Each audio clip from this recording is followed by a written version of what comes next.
and now my grandmother. It was only in the course of the last few months, after accidentally encountering my estranged grandparents' name and address in the phone book, that my mother's mother had emerged from the shadows of the long-buried past into the present. At 86, Beverly Piedmont came into my life as both a puzzle and a blessing. Now she was also a widow.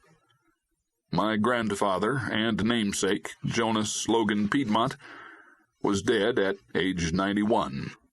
I turned the key in the ignition, and the Porsche's powerful engine roared to life.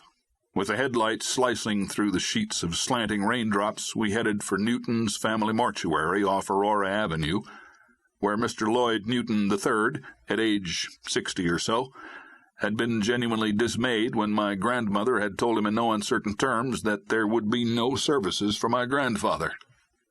"Absolutely not," she had announced determinedly.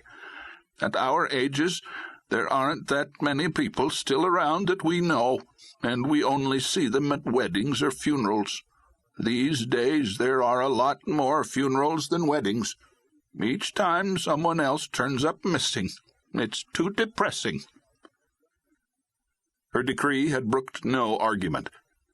Mr. Newton had been forced to comply with reasonably good grace.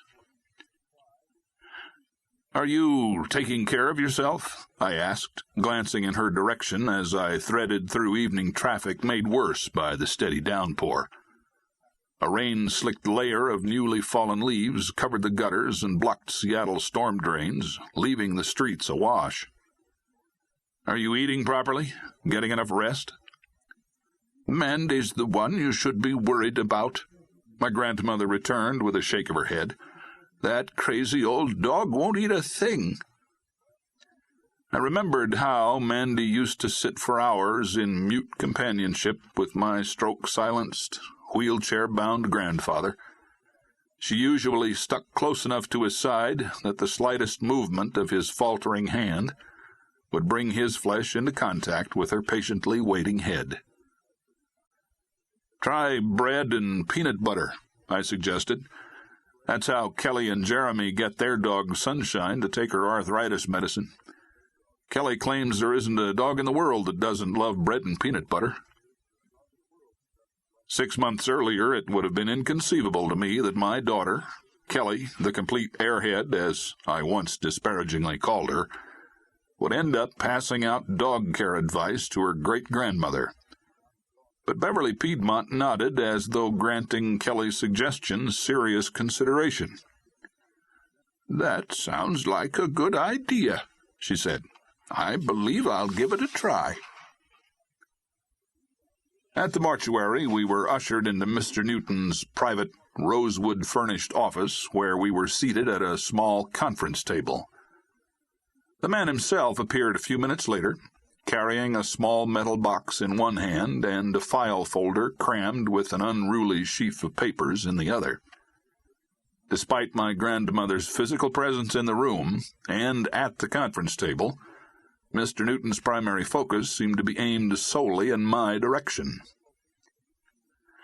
Before he said a word, he pushed an invoice toward me across the smooth expanse of polished wood.